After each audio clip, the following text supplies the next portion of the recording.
Buenas noches, hermanos, hermanas. Vamos a continuar con nuestro estudio ahí en el libro de los Hechos. Terminamos, la semana antepasada, terminamos viendo lo que es el verso 8, donde el Señor hablaba acerca de los testigos, ¿se acuerdan? Y entonces, aparte de que se aprendieron de memoria este verso, ¿verdad? ¿Cuál era el proceso? ¿Cuál es el proceso? ¿Se acuerda cuál es el proceso, la logística de Hechos 8? O sea, ¿cómo es como Dios trabaja o quiere que trabajemos llevando el Evangelio? ¿Cómo era? En Jerusalén, en Judea, en Samaria y hasta lo último de la tierra. ¿Qué es lo último de la tierra? Todo el Imperio Romano, o sea, se refería nada más a lo que es el Imperio Romano, o sea, porque a veces nos imaginamos hasta lo último de la tierra y pues ¿qué será lo último de la tierra, verdad? O sea, ¿dónde se encuentra lo último de la tierra? Y no, lo que se refiere ahí entonces es al Imperio Romano. ¿Y en cuánto tiempo, vamos a decir, fue llevado el Evangelio en el Imperio Romano? A la totalidad del Imperio Romano. ¿Cuánto? Sí, o sea, hablen.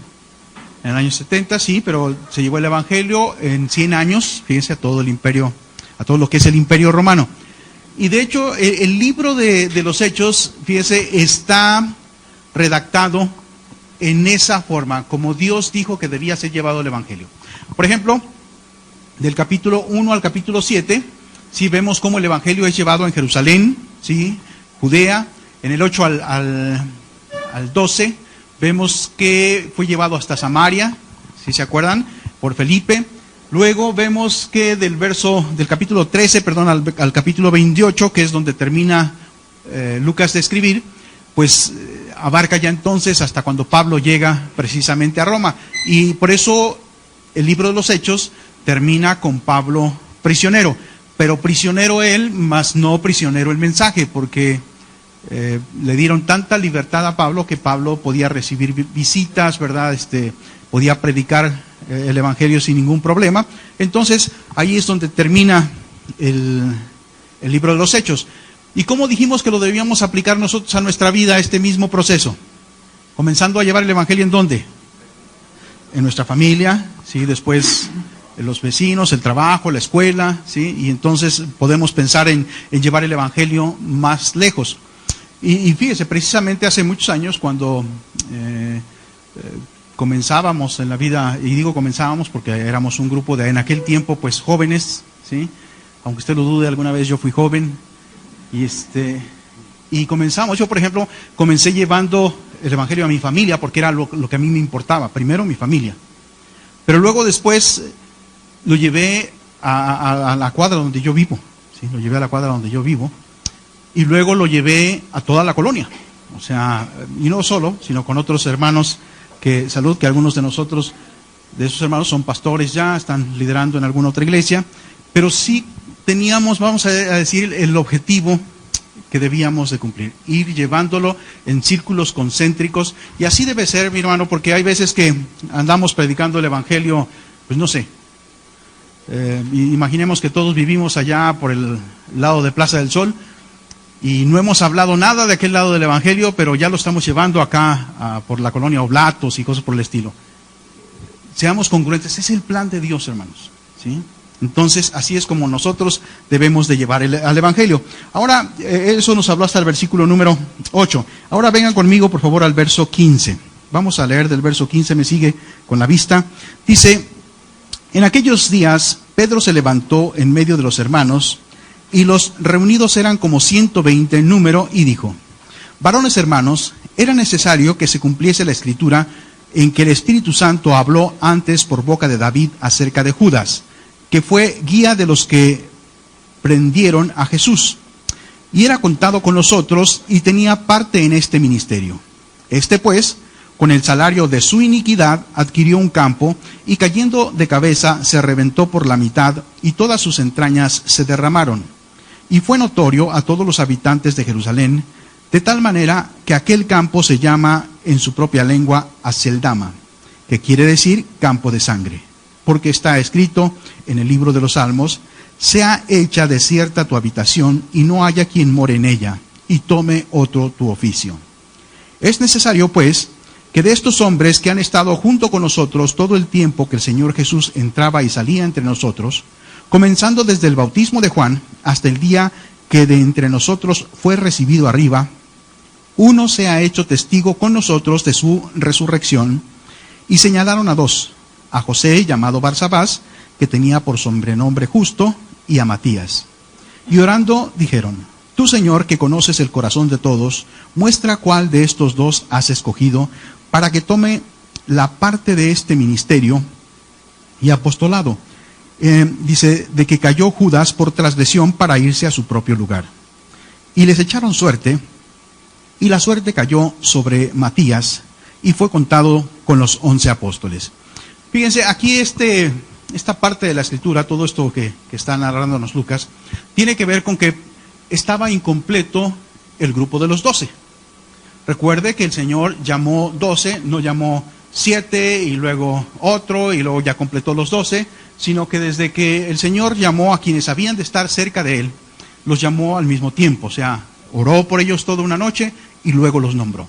Ahora, este grupo obviamente tiene como objetivo ser los discípulos, los que están cerca del Señor Jesús, los que aprendieron directamente del Señor Jesús doctrinas bíblicas, y uno de ellos que conocemos, que es Judas, aún a pesar de que no podía mejorarse, vamos a decir, el maestro que lo guiara en el camino de la fe, él de todos modos nunca fue un creyente, aparentó ser un creyente, y luego después, cuando se desilusionó probablemente del Señor Jesús, no era lo que quería, entonces va y lo vende y entrega al Señor Jesús para ser sacrificado. Desde entonces, pues el grupo de los 12 estaba incompleto. ¿Sí? Ya vimos, él se ahorcó, ¿sí? O sea, en lugar de haber hecho lo que Pedro, ¿verdad?, haber corregido su vida, él prefiere quitarse la vida, ¿verdad? Se sintió tan mal de haber entregado al Señor Jesucristo que se quita la vida. Pero fíjense que si nosotros nos fijamos bien en la Escritura, eso nos ayuda a no equivocarnos, porque de aquí ha salido apoyo para la doctrina falsa de la sucesión apostólica católica romana. Porque una cosa es la sucesión apostólica que vamos a ver ahorita y lo que es la sucesión apostólica católica romana. ¿Se acuerdan que en Juan 5:39, ¿se acuerdan qué dice Juan 5:39? Escudriñad las Escrituras. O sea, y el Señor nos dice, fíjense que escudriñemos. La palabra escudriñar quiere decir examinar, pero examinar con cuidado. Esta palabra tiene que ver con el argot que se usa en los mineros, ¿sí? Los mineros, o los que están buscando piedras preciosas, metales preciosos, hablan de escudriñar bien la tierra, porque si no escudriñan con cuidado, se les puede ir un metal precioso o una piedra preciosa. Por eso había que estar poniendo atención a lo que estaban haciendo. En este caso, el Señor Jesucristo está hablando de escudriñar, o sea, de buscar con cuidado en la Escritura. Porque en la Escritura, obviamente, hay una tremenda bendición. El Señor Jesucristo dijo: ustedes están buscando la vida eterna y las Escrituras son las que dan testimonio de mí. Entonces, hay que buscar con cuidado. Ahora, esto no quiere decir, fíjense hermanos, que los judíos no estuvieran buscando en la Escritura. Esto no quiere decir, por ejemplo, yo creo que usted y yo conocemos gente que lee la Escritura, pero que no es cristiano. Ahora, ¿qué está pasando? Porque yo me pregunto, pues, ¿cómo es que leen la Escritura y resulta que no entienden cuando se habla de algo tan precioso como la vida eterna? No entienden que la salvación es por fe, pero están leyendo la Escritura. Así los judíos de aquel tiempo estaban escudriñando la Escritura, pero obviamente no lo hacían bien. Su mente estaba llena de tradiciones, ¿sí?, llena de ceremonias, de la religiosidad en la cual vivían. Lo mismo la gente que nosotros vemos hoy. Ellos están leyendo la Escritura y tú les dices: no, es que mira, quiero que veas en la Escritura lo que dice acerca de Jesús. Yo la leo. Todos los días mi esposa y yo, o mis hijos y yo, nos ponemos a leer la Escritura. Pero no están escudriñando, o sea, están buscando sin cuidado, están buscando con ideas preconcebidas, vamos, así como los judíos de aquel tiempo. Ya traen su idea y no van a leer otra cosa que no sea su idea. Por eso el Señor Jesucristo está diciendo y utilizando esta palabra de buscar con cuidado. Por eso no encuentran la salvación, por eso no encuentran la piedra preciosa de la salvación. Y entonces, si nosotros vemos aquí, hermanos, podemos echar por tierra esa idea de que aquí se habla de la sucesión papal, porque esto nada tiene que ver con la sucesión papal. Sí, es cierto, hay una sucesión apostólica, porque uno se había suicidado. Entonces, en lugar de haber 12, había 11. Y si nosotros recordamos algo de lo que es la numerología bíblica, vemos que el 12 es un número completo, o sea, en sí tiene que ver con un mensaje de algo completo. Y no están completos cuando hay 11. Porque bien podían decir, no, pues entre nosotros 11 nos la llevamos, acá pues podemos, conocimos al Señor Jesús, pues podemos. Antes de hacer todo eso, fíjense, ya que vino el Espíritu Santo a ellos, y ahorita lo vamos a ver más adelante cuando viene a toda la iglesia, cuando comienza la iglesia, los principios de la iglesia, entonces es cuando dicen, oigan, entre ellos dicen, oigan, nos falta uno. Tenemos que escoger a uno, pero fíjense, no es para que sea el sumo apóstol.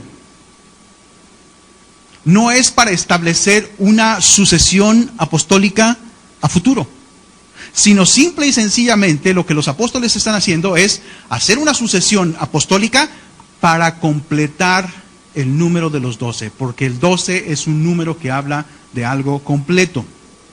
Y en el caso del catolicismo romano, no tiene que ver con ser completo, tiene que ver con alguien que está por encima de todos, ¿sí? Y no importa el número, por ejemplo, no sé cuántos cardenales hay, ¿sí? Pero no importa el número, y no tiene nada que ver con el 12. A ver, déjenme ver. De hecho, si recordamos, el nombre oficial del Papa es, ¿sí se alcanza a ver bien? Eso es una L y luego una I, o sea, es vicario, quiere decir el que está en el lugar del Hijo de Dios, ¿sí? O sea, el que está en lugar de Cristo. Y tiene no nada más ese título, sino tiene otro que es para ellos muy importante, sumo pontífice. Este título quiere decir que es el máximo constructor de puentes, o sea, el único que te puede construir un puente entre tu humanidad y Dios. Nadie más te puede llevar al Padre sino Él. ¿Te fijas lo contrario a lo que dice la Escritura? ¿Quién es el único que nos puede llevar al Padre? Y como Él dice que es el que está en el lugar del Hijo de Dios, pues por eso se atribuyen, ¿verdad?, tanto poder y tanta autoridad. Y la gente, como no conoce la Escritura y le dice, no, mira, aquí se habla sobre una sucesión. Pero no checamos, hermanos. Y sí se habla sobre una sucesión. Y es aquí la importancia que reviste el hecho de que nosotros pongamos atención a lo que estamos leyendo. Porque si no leemos con cuidado, entonces incluso en Génesis va a haber capítulos que dicen, oye, pues se parecen, se me hace que lo repitieron. Por ejemplo, ¿te acuerdas cuando Abraham dice que Sara no es su mujer, que es su hermana y tiene temor de que lo maten? Y luego, ¿qué hace su descendiente? Pues hace lo mismo, ¿verdad? Diles que eres mi hermana. Y entonces dicen los críticos de la Biblia, dicen, ahí está, no, que palabra de Dios, aquí se repite la historia. Y se repite en sí, pero hay muchas diferencias entre uno y otro. No es lo mismo. Aunque, vamos a decir, cayó en el mismo pecado, no quiere decir que es lo mismo. Y todo surge, hermanos, cuando leemos con cuidado. Entonces nosotros podemos encontrar las diferencias para que no caigamos en el juego. Yo les he mostrado, creo ya a lo largo del tiempo, les he mostrado cómo no porque un versículo diga algo significa lo que la crítica bíblica dice, ¿sí? Y más nosotros, hermanos. ¿Sí? Cuidado con que porque dice ahí es lo mismo. Si no leemos con cuidado, mire, fíjese nada más, para la mala suerte de quien voy a criticar. Yo nunca veo el canal ese cristiano, entre comillas, Enlace, yo nunca lo veo. Desde antes, pues, a mí nunca me latió como cristiano. Pues ayer, fíjese que mientras le estaba cambiando a la tele, pasé por el canal, eran como las 6 de la tarde. ¿Quién estuvo viendo Enlace a las 6 de la tarde? A ver qué están haciendo, ¿no? Pasé por el canal a las 6 de la tarde vi a un personaje que conozco. Lo conozco desde 1981, 82 por allá. ¿Sí? Sé sus ires y venires, en fin. Lo vi y ya me había pasado. Dije, me regreso, voy a ver de qué está hablando. Y ándale, pues que me pongo a escuchar. ¿Sí? Y es un personaje, hermanos, por eso les digo, cuidado. Es un personaje que tiene mucho impacto en la gente. Se convirtió al paso del tiempo en sensacionalista. ¿Sí? De al principio que rechazaba los aplausos, hoy básicamente los busca. ¿Sí? Y estaba hablando sobre algo de la resurrección, alguna cosa así. ¿Sí? Lo que pasa es que ya lo agarré empezado. Y para justificar su punto de vista, porque estaba hablando de los gigantes, que antes allá en Palestina, pues vivían puras tribus de gigantes, dice él. Y error. ¿Se acuerdan? Yo les platiqué de lo que salió en El País. ¿Se acuerdan de ese artículo? ¿O no se los dije a ustedes? Híjole, lo que se han perdido. Hace semanas salió en el periódico El País. El País se autotitula el diario global, o sea, hispano global. Y en realidad tiene mucho prestigio. Y yo checo constantemente lo que está saliendo ahí. Y entonces un día vi que salió un artículo acerca que decía, la Biblia se equivocó. Entonces, pues, obviamente me pongo a ver en dónde dicen ellos que se equivocó la Biblia, porque yo sé, y tú sabes, somos creyentes, que la Biblia no tiene errores. Entonces, vamos a ver qué dice. Resulta que un grupo de científicos, ¿verdad?, que estaban haciendo excavaciones allá en Palestina, encuentran osamentas muy antiguas y empiezan a hacer estudios de ADN. ¿Sí? Y entonces resulta que pues eran palestinos, nativos de ahí, para ese tiempo, porque a final de cuentas acuérdense que hubo muchas tribus que vinieron a Palestina, pero eran nativos de ahí. Y nos dicen entonces que la Biblia se equivocó porque pues no es cierto que los judíos echaron fuera a los palestinos. Fíjense. ¿Tienen razón? ¿Tiene razón el periódico? No, hermanos, ¿qué no han leído Jueces? Dios les dijo que echaran fuera a todas las tribus, pero ellos no las echaron fuera. Y entonces Dios en castigo les dijo que les iba a permitir que las tribus nativas de ahí se quedaran ahí para que fueran como una espina en su costado. Ajá, ahí estaban, sí, exactamente. Y entonces, pues no es que la Biblia se equivocó, lo que pasa es que ellos no conocen la Biblia y no saben que no echaron fuera a todas las tribus, que se quedaron ahí. Ellos las utilizaron, fíjense, que se quisieron pasar de listos los israelitas y dijeron, mejor los usamos como tributarios, para que ellos trabajen por nosotros, que ellos hagan lo duro y nosotros recibimos el vénganos tu reino, ¿no? O sea, la lana.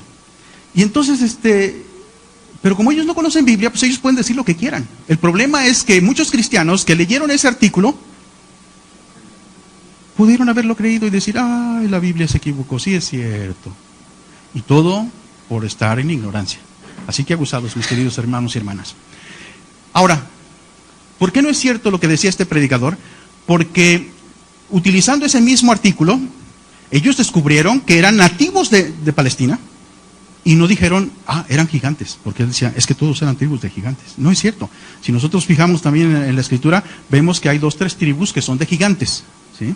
Y luego él hablaba de 4 o 5 metros de altura, ¿sí? Y no es cierto que los gigantes son de 4 o 5 metros de altura, son de 3 metros de altura, o sea, ahí es el promedio, ¿sí? Entonces, pero a mí lo que me daba cosa es que hay chorrocientos cristianos. Sí es cierto, este cuate cuánto sabe. Y luego para hablarnos acerca de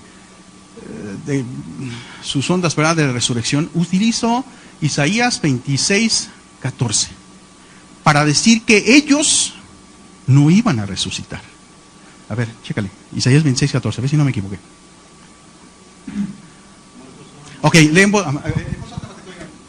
Muertos son, no vivirán. Han fallecido, no resucitarán. Porque los castigaste y destruiste y deshiciste todo su recuerdo. O sea, hay unos que no van a resucitar. Ellos. Dios ya los condenó. Y obviamente, pues, digo, yo en ese momento no tenía la Biblia. O sea, me paré rápido, ¿verdad? A buscar una Biblia, y luego vi que sí decía no resucitarán, y entonces me fui no nomás a buscar la Biblia, sino a buscar los estudios del idioma en original, de cómo se ha traducido, en fin, una serie de cosas. Hermanos, él utilizó ese versículo para apoyar su tema y engatusar a un montón de gente, porque luego les empezó a hablar del ADN y de Dolly. ¿Se acuerdan quién era la oveja Dolly? Sí, de la oveja Dolly, y en fin.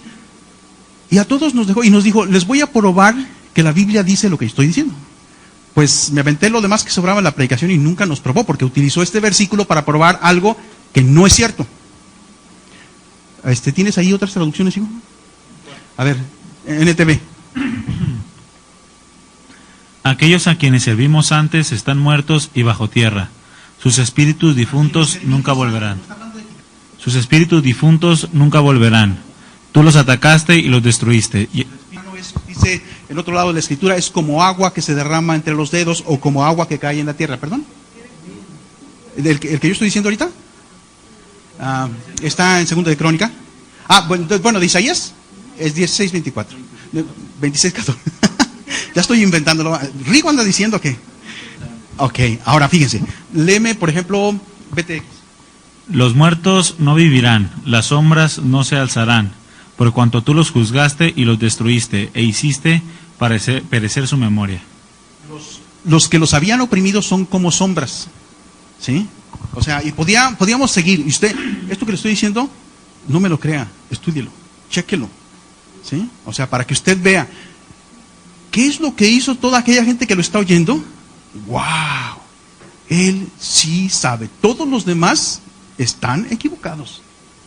O sea, y todo, hermanos, por no poner atención a la Escritura, porque cuando oímos una noticia sensacional, no la creemos y nos impacta, en lugar de buscar la verdad, porque nosotros estamos llamados a predicar la verdad, ¿sí? Entonces, fíjese entonces lo importante que es poner atención a la Escritura.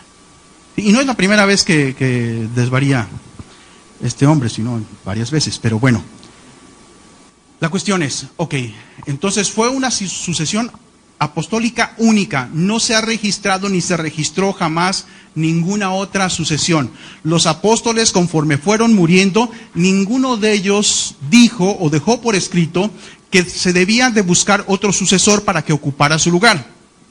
Porque si fuera así, entonces todavía debía de existir un grupo de los 12.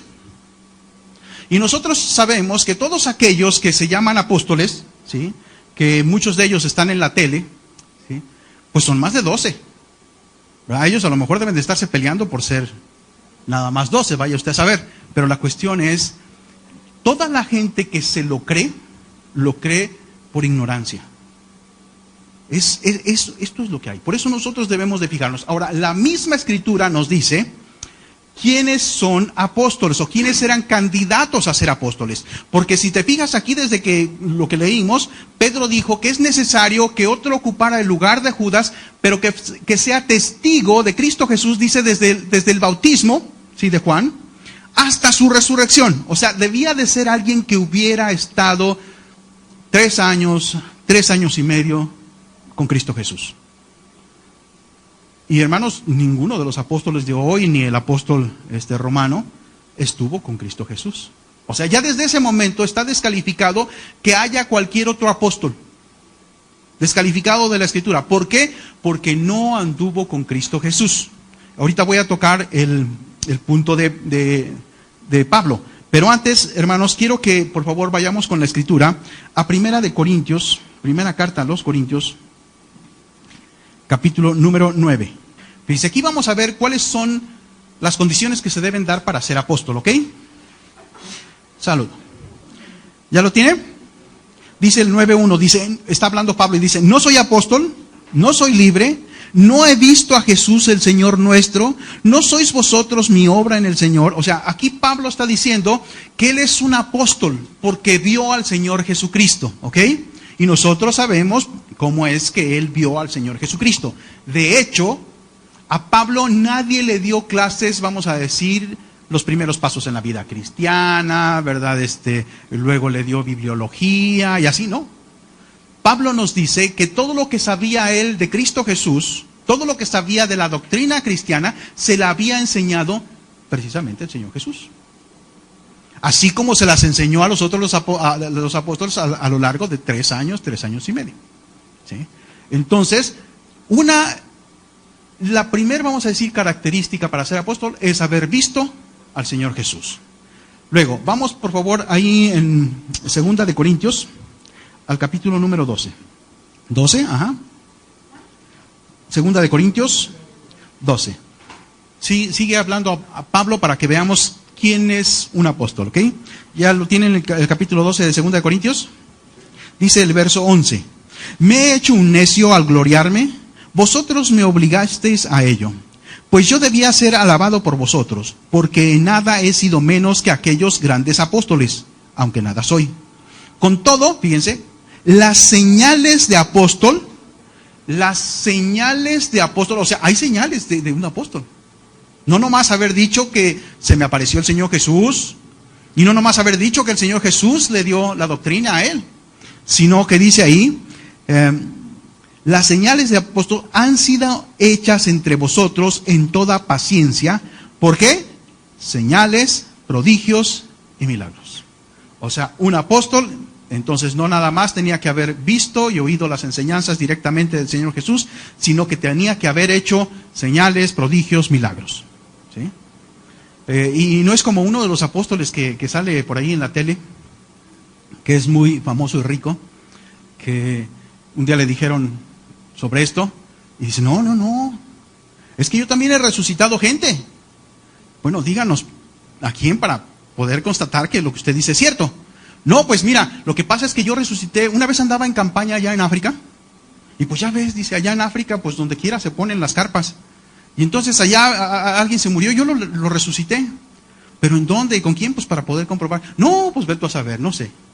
Entonces, pues así hasta yo, hermanos, yo también he resucitado, ¿no? O sea, alguien por allá. Allá en la sierra y en un llano muy feo, en fin. Aquí nada se hacía a escondidas, acuérdense. Todos veían, o sea, había testigos. Le recuerdo que nada de lo que dice la Biblia es hecho en lo oscurito, allá solitos. Es hecho claramente cuando hay testigos.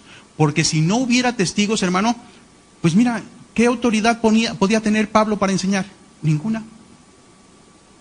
Mas, sin embargo, nosotros sabemos que Pablo tenía todo un equipo de trabajo. Y que Pablo era respetado porque lo que decía era cierto. Había testigos. Entonces todo eso avalaba la garantía de su palabra, de lo que decía. Entonces ahí tenemos, hermanos, que tiene que haber 2 señales mínimo. ¿Levantaste la mano, perdón? Dame chance un minutito y ahorita llegamos ahí, ¿sale? Porque sí está considerado para que lo toquemos, para que lo veamos. Nada más para seguir con el tema. Entonces, 2 señales: haber visto a Cristo y haber escuchado la doctrina directamente de Cristo. Luego, entonces, vamos a ver algunos pasajes de la Biblia, ¿ok? Necesito manos santas. Así que, Hechos 3, ¿quién lo lee? Ahorita les doy los versículos, hermano. Hechos 5, ¿otra mano por ahí? Acá, muy bien. Hechos 9, tú. Hechos 20, tú, hermana, muy bien. Ahorita les doy los versículos. Primero ubíquense ahí en el capítulo que les estoy dando para que veamos acerca de las sanidades, porque son milagros, ¿verdad? De señales que hicieron los apóstoles. ¿Ya lo tienen? Hechos 3 del 1 al 10. Fíjense, a ver, atención. Esto fue en lo oscurito. Allá llegó el cojito solo a la casa de Pedro y le dijo, ¿sí? No, todo el pueblo, o sea, no nada más la iglesia, todo el pueblo lo vio. Y hermanos, era un cojo de nacimiento, para que no dijeran, no, lo que pasa es que se golpeó y pues andaba rinqueando. ¿Sí? Entonces, lo curó fácil. No, aquí habla de un cojo de nacimiento, habla de que todos lo vieron y obviamente el milagro fue hecho en el poder del Espíritu Santo, en el nombre de Jesús. Hechos 5 del 12 al 16. ¿Se fija? Aquí dice que hacían milagros entre el pueblo. O sea, todos los veían. Tanto era el impacto de que el pueblo testificaba que era cierto, que hasta los ponían a los enfermos, dice, a su paso. Porque echaban, no nada más sanaban, sino que echaban fuera demonios. El cristianismo, dice, crecía. Otra vez, ¿por qué crecía? Porque la gente veía estos milagros. Nadie se los platicaba, o sea, de que, uy, esto pasó. No, lo vieron, ahí estuvieron. Los testigos ¿verdad?, aseveraban haber visto estas tremendas hazañas. Hechos 9 del 36 al 41. Ahí está, ahí sí está bien, hija. Ahora fíjese, para que no digan, no, pues qué fácil. No es cierto que Pedro la resucitó, lo que pasa es que se acababa de desmayar. Y entonces, pues, Pedro oró y se levantó y todo el mundo anda diciendo eso. ¿Se fija que no es así la Escritura? La Escritura habla de ella y dice que Pedro cuando llegó, pues ya hasta habían lavado el cuerpo. Y luego Pedro estaba en Jope, ¿sí? O sea, tardó en venir. Y luego cuando llega, no se dirige directamente al cuerpo, sino que le enseñan todo lo que ella había hecho, ¿verdad? Y cuando está enfrente del cuerpo, no les dice, a ver, todo el mundo atrás, hágase un lado porque yo ya he hecho muchos milagros. Ahorita van a ver, levántate y anda. Ni siquiera hizo eso. Fíjense la humildad de Pedro. Dice, se arrodilló y oró. O sea, ¿qué hizo, hermanos? Le pidió al Señor si lo hacía o no lo hacía. Señor, ¿tú vas a resucitarla a ella? Y obviamente el Señor le dio la autorización y entonces, ¿verdad? Es cuando la levanta. ¿Te fijas todo el proceso? O sea, no es de que puedas acusar a Pedro como han acusado al Señor Jesucristo, de que no es cierto que estaban endemoniados, que no es cierto que estaban muertos, una serie de cosas. Otra vez, la Biblia, mira, ¿por qué tendría la Biblia que decirnos que hasta ya habían lavado el cuerpo de Dorcas? Para que te des cuenta que no fue en ese momento, ya estaba muerta, ¿sí? Cuando Cristo Jesús vino y resucitó a Lázaro, ¿te acuerdas? Fue hasta el día 4. ¿Perdón? Sí, ya estaban sepultados. Es más, no querían abrir la tumba, ¿te acuerdas por qué? Porque ya huele bien feo, ¿sí? Y nadie quería aventarse el petatazo ahí de... ¿Sí? O sea, ¿pero por qué 4 días? ¿Sí sabes por qué 4 días? ¿Por qué se supone que fueron 4 días?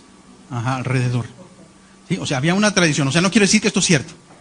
Pero había una tradición que decía que el alma del muerto ahí estaba todavía. O sea, alguien se muere en su casa y todavía está 3 días ahí en su casa. Ya después del 3er día se iba. Bueno, pues el Señor llegó y al 4.º día, para que no dijeran, no, pues qué fácil. Aquí andaba el espíritu, ¿sí? Aquí andaba el alma, pues ahorita, ¿sí? ¿Te fijas? Pero quiero que veas por qué Dios hace lo que hace. Dejando pruebas suficientes para que nosotros no nos confundamos con tonterías. Y hay mucha gente que no viene a Cristo Jesús porque ya alguien le dijo, ¿verdad?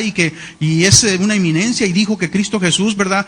No resucitó muertos, que les dio un ataque, ¿cómo se llama? ¿Catalepsia? Ajá, o sea, cosas por el estilo. Hay prueba suficiente, contundente, para creer en los milagros de Jesús como de sus apóstoles. El último que les di es Hechos 20 del 7 al 12, por favor. Ok, ahí encontramos, fíjense, uno de los milagros de Pablo. Pablo hizo tantos milagros como Pedro, nada más que por tiempo no quiero que los veamos, pero aquí tenemos Pablo predicando, ¿sí? Y mira, yo sé que yo predico aburrido, pero a mí nadie se me ha... ¿Sí? O sea, no te creas. La cuestión es, fíjate, está orando y Eutico se duerme y cae de un 2.º piso. O sea, no fue de que se cayó de la banca. Se cayó de un 2.º piso, ¿sí? O sea, y todos comprobaron que estaba muerto y entonces... del 3.er piso, fíjate todo más. Del 3.er piso, un piso más. Y entonces Pablo resucita a Eutico, ¿verdad? Porque Eutico estaba muerto otra vez. ¿Por qué les creían lo que ellos decían? ¿Por qué les creían de la resurrección?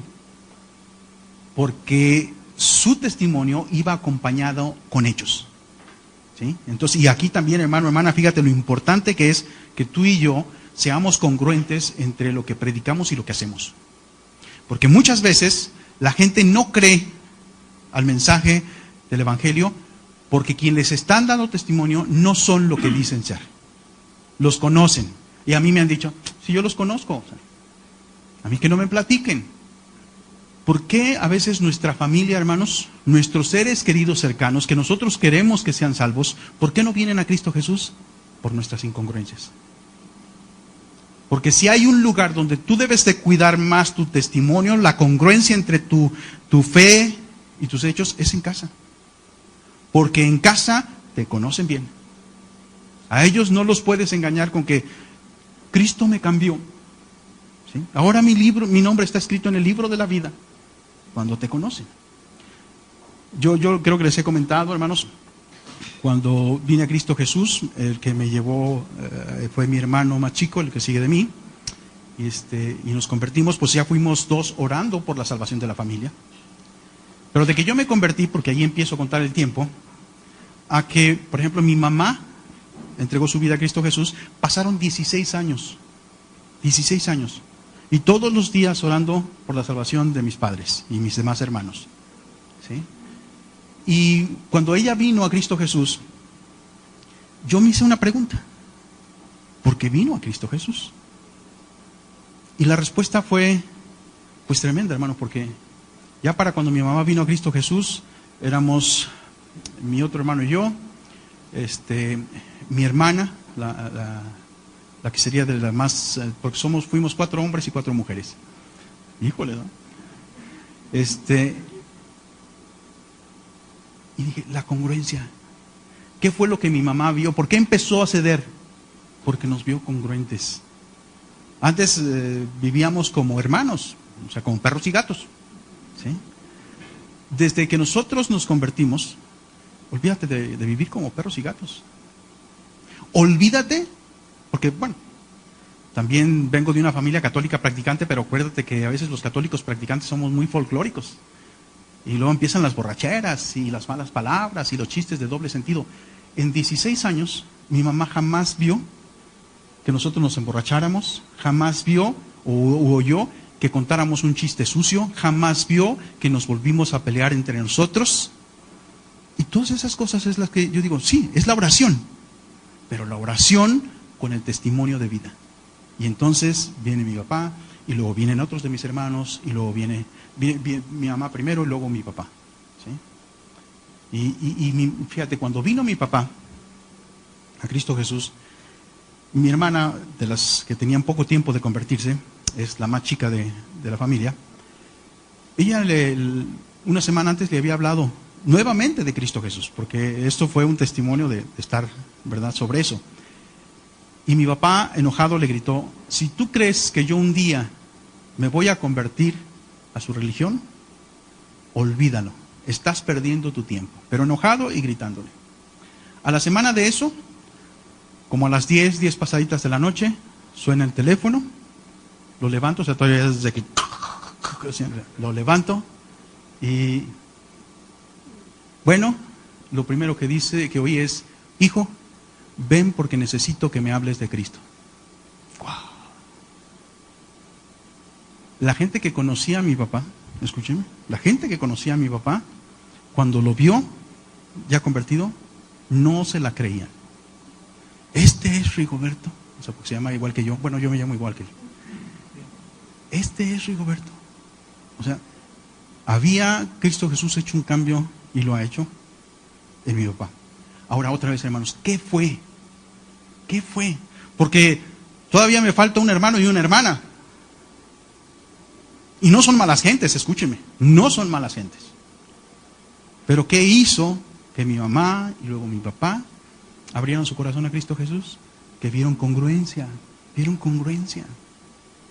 Entonces, hermanos, eso es lo que la gente veía en los apóstoles, la congruencia. Por eso creían, por eso venían a Cristo Jesús, y venían en cantidades enormes, hermanos. Este consejo ahí está, no lo deseche. El testimonio es importante, ¿sí? En una ocasión, hablando yo con el esposo de una hermana en la fe, que yo espero que así sea, pues se quejaba amargamente de su marido. Y bueno, pues quieren que hable con él, y ahí voy, pues. Y comienzo a hablar con aquel hombre. Y me dice: ¿pero de qué se trata esto, Rigo? A ver, ustedes hablan de que todo lo sexual, ¿verdad?, hay que hacerlo con respeto, etcétera, etcétera. Dice: cuando nosotros nos reunimos ya con la familia de ella, ya con mi familia, ¿quién crees que empieza con los chistes de doble sentido? ¿Quién crees que en las reuniones empieza a pedir las cheves? Ella. Así que, ¿de qué me hablas, Rigo? Y hasta donde yo sé, todavía no viene a Cristo Jesús. ¿Y qué es lo que fue su piedra de tropiezo? El testimonio de su esposa, ¿sí? Pero ahí la tienes como cuchillito de palo. recordándole que su nombre no está escrito en el libro de la vida y se va a ir al infierno. O sea, dices, por favor, ¿verdad? O sea, qué tremendo es eso. Ahora vamos al punto que decía el hermano. Entonces dice ahí, fíjate, que echaron suertes para que viniera este nuevo apóstol. Ahora, ¿a qué se refiere cuando echaron suertes? O sea, que se aventaron un volado. Pues no, ¿verdad? O sea, no fue así. Porque en el número 1, la escritura en los originales nos habla de trozos de madera. Esto es un tanto ambiguo porque no sabemos si es como eso de que el palito más corto, los más grandes. ¿Sí lo han jugado alguna vez? Pues no es tanto eso, sino que bien pudieron haber sido dados de madera. Los dados no son inventados en Las Vegas, desde hace muchos años ya existían. Entonces no sabemos qué es. Como así no sabemos qué era el Urim y Turim, ¿sí? que se usaba en el Antiguo Testamento. No sabemos qué es lo que hicieron. Pero el chiste es que ellos querían completar el número de los 12. Ahora, fíjense que Pablo también dice que es apóstol. Pero escúchenme, Pablo nunca se incluyó en los 12. Nunca. Él decía que era apóstol. Pero jamás se incluyó en los 12 porque el número 12 ya estaba completo. Ahora, ¿el Señor Jesucristo lo llamó para formar parte de los 12 apóstoles? No. Lo llamó para apóstol a los gentiles. La palabra apóstol quiere decir enviado. Entonces lo envió a los gentiles. Y si nosotros vemos, hermanos, aunque otros apóstoles pudieron haber ganado gentiles para Cristo, pues no hay una comparación con el trabajo tan tremendo que hizo Pablo con nosotros los gentiles. Pedro les abrió la puerta, claro, cuando Cornelio, a los gentiles, a las naciones gentiles. Acuérdense que a Pedro se le dieron las llaves del reino de los cielos, o sea, para llevar primero a la nación judía, luego a los gentiles, a Cristo Jesús. O sea, nos abrió la puerta. Entonces, en este sentido, hermano, por eso hay 12 puertas allá en el cielo. Porque es para los 12 apóstoles. ¿Cuáles 12 apóstoles? Los que anduvieron con Cristo Jesús. A Pablo no le corresponde una puerta en el cielo. Y Pablo no le está peleando, se las aseguro. No está echando grilla a ver si le abren una puerta también a él. O sea, Pablo es un hombre entendido y sabía que fue llamado a otro ministerio distinto. No es el mismo. Por eso siempre hay un testimonio de 12, ¿sí? Entonces, incluso algunos, cuando se dice que está el trono del Señor y hay 12 tronos a su derecha y 12 tronos a su izquierda, ¿sí? Hay quienes creen que esos 12 por un lado y 12 por otro tiene que ver con las 12 tribus de Israel y tiene que ver con los 12 apóstoles, ¿sí? Pero Pablo nunca peleó. Y fíjense que Pablo sí nos habló sobre acontecimientos futuros, pero nunca dijo él que él fuera del grupo de los 12. Es más, si ustedes recuerdan en el primer concilio que se llevó a cabo en Jerusalén, ¿sí? Pablo no está peleando el lugar de los 12. Pablo respeta porque viene Pedro y habla, y viene Santiago y habla, y Santiago no era apóstol. Y Pablo no se arrogó el derecho de decir, pues yo también. O sea, no. O sea, tiene que ver entonces con comprender un orden, hermano. A cada uno de nosotros Dios nos dio un lugar y una posición. Y es bien triste ver que muchas veces nos estamos peleando por ciertas posiciones que Dios le dio al otro. Por ejemplo, en el puesto de pastor, mucha gente anda peleando el puesto de pastor. Quieren ser pastores, ¿sí? Pero si Dios no te lo dio, porque si tú fueras pastor, pues a ti te habría dado ese lugar. Ahora, ¿por qué no vas a otro lugar a ganar gente para formar una iglesia? Si Dios quiere que tú seas pastor, pues entonces te va a dar una iglesia que pastorear. No tienes que andarle, que al encargado de esto, que al líder del otro, o sea, y ahí le andan queriendo tumbar el puesto. O sea, parecemos grilleros, ¿verdad? Del PRI, del PAN, del PRD, lo que sea, ahí peleándonos. No, hermanos, a cada uno de nosotros Dios nos ha dado un lugar. Y nosotros tenemos que vivir de acuerdo al lugar que Dios nos dio. Porque Dios nos va a juzgar de acuerdo a lo que nos ha dado, no a lo que no nos ha dado. Y muchas veces echamos a perder la obra cuando nosotros estamos queriendo, ¿verdad? Tomar lo que no nos corresponde. Porque comenzamos a dividir la iglesia. Y lo que estamos dividiendo es el cuerpo de Cristo Jesús. Y todo por orgullo, por vanidad, ¿sí? Por egoísmo. Entonces, cuidado con eso. Aquí, por eso Pablo no está peleando un lugar entre los 12. Mira, yo antes creía al principio, cuando yo era cristiano, yo pensé que Pablo era dije, no, pues los apóstoles se equivocaron. Porque ellos pusieron a Matías, pero el Señor llamó a Pablo. Y después cuando pones atención a la escritura dices, ay, no, me equivoqué, o sea, no era así. Son lugares diferentes, son ministerios diferentes. Ahora, esto de echar suerte, hermanos, que no vaya usted a tomar esto como que, ay, pues entonces yo también echo suerte, saber qué dice Dios. No se trata de andar adivinando. Aquí tenía que ver con un grupo, el grupo de los 12. No volvemos a ver que están echando suertes a cada rato, ¿sí? Sino que, y vemos, por el contrario, vemos al Espíritu Santo autentificando el lugar de Matías, lo podemos ver en la Escritura. Habla de los 12, ¿sí? O sea, bien hicieron en elegir a Matías. Y en cuanto a la suerte, hermanos, en el Antiguo Testamento, en Proverbios, dice, es Proverbios 16, sí, Proverbios 16, 33, dice en cuanto a la suerte, que la decisión de la suerte está en las manos del Señor, ¿sí? O sea, nosotros podemos comprar billetes de lotería toda la semana si quiere, pero mientras Dios no bendiga, usted no va a tener nada, ¿sí? Entonces, pero aquí dice, fíjese, me dice, podemos tirar, hay una traducción que dice, podemos tirar los dados, pero el Señor decide cómo caerán. Hay muchos cristianos que oyen de la suerte y, bueno, algo así. No, hermanos, no es así. Pero si yo digo algo acerca de mi suerte, mi suerte, hermanos, a fin de cuentas está en las manos de Dios. Hermano, pues es muy sencillo, hermano. Estos son contundentes. Si no cumplen con eso, no son. Podríamos buscar más, ¿verdad? Porque los hay. Pero yo no tengo ahorita los apuntes para darte esos versículos. Pero para mí lo contundente es contundente. Pues ahí tienen a Maldonado, creo se llama, ¿no? O sea, sus fracasos últimos en sus predicciones, ¿verdad? O sea, y Dios no lo oyó, así que no es apóstol. Hermanos, perdonen el corte, pero ya nos pasamos con 2 minutos. Gracias por su atención, que el Señor les siga bendiciendo la próxima semana. Primero Dios, aquí estamos.